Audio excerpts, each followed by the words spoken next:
बेहाय मोजाङै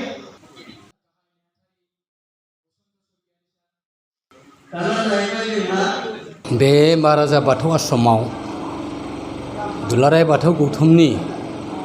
30थि जोनोम सान थामहिनबा गायसननाय सान फालिनाय जि हाबाफारि बेखौ जों दिनै आलो गोजोनै खुंनाय जाबाय आरो बे हाबाफारिजों लोब्बा लाखिनानै जोङो जोंनि दुलाराय बाथौ गौतमनि स्पेसियेल डेलिगेट सिटिं थामहिनबा जर'खा थान्दै जथुम फज'नाय जादोंमोन आरो बे जर'खा थान्दै मेलाव जोङो मोनसे हाबाफारिनि सायाव गुवारै आरो गोथौयै सावरायलायनाय जायो। बे जाहैबाय जोंनि दुलाराय बाथौ गौतमनि मावथांखि बिदां थामहिनबा एक्सन प्लेन बिनि सायाव सावरायनाय आरो बेखौ पास खालामनाय आरो बे अलरेडि दिनैनि बे जर'खा थान्दै मेलाव गनायथि जाबाय आरो बेखौ पास खालामनाय जाबाय जोंनि दिनैनि थान्दै मेला आरो लोगोसे बेयावनो जों थांखि लानाय जादों जे जोंनि दुलाराय बाथौ गौतमनि नाजानायाव बिटिआर बे एकर्डआव जोंनि कुमारिखाथायाव गायसननो गोनां बाथौ हारिमुफुरि आरो लोगोसे भेरगाव गायसननो गोनां बाथौ खेराइसालि बे मोननै प्रजेक्टआव जोंनि बाथौ ग्रुप जेरैहा राभा बा बिदिनो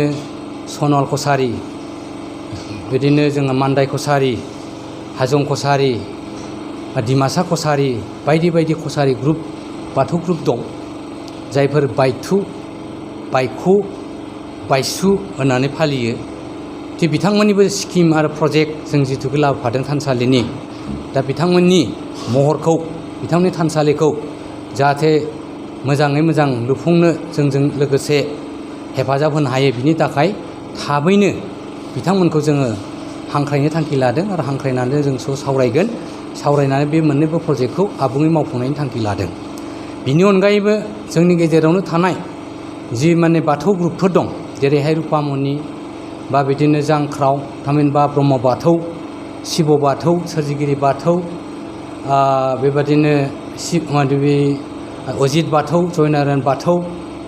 बायदि बायदि बाथौ ग्रुप दं जायफोरखौ जों थांनाय 27 मार्च खालि बे बेंटल बाथौ आश्रमाव जोङो खुंनानै आद्रा थादोंमोन माखासे फैयैयाव जोङो खुंजोबनो माने बे कमिटिखौ दानो हायाखैमोन बेनिखायनो मोनसे कअर्डिनेसन कमिटि दानायनि खाबुनि थाखाय माने बे गासैबो आफादफोरखौ लानानै जों आरोबाव सावरायनो थाखाय थांखि लादों बेनिखायनो बे हाबाफारिखौ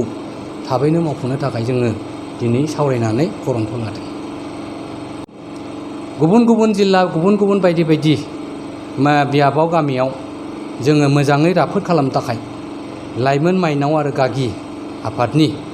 माने बे दैदेनगिरिफोरखौ बा सोद्रोमाफोरखौ लोगो हमनानै जों थाबैनो जोंनि बे गौतमखौ साग्रिद आरो गोख्रों खालामनायनि थाखाय माने बे जोङो दावबायनो थाखाय माने बे थांखि लानाय जादों। बेखिनि खौरांखौ जोङो दा जोंनि बे थान्दै मेलाव सावरायनाय जादों आरो लोगोसे जोङो जोंनि हाबाफारि बादियै माने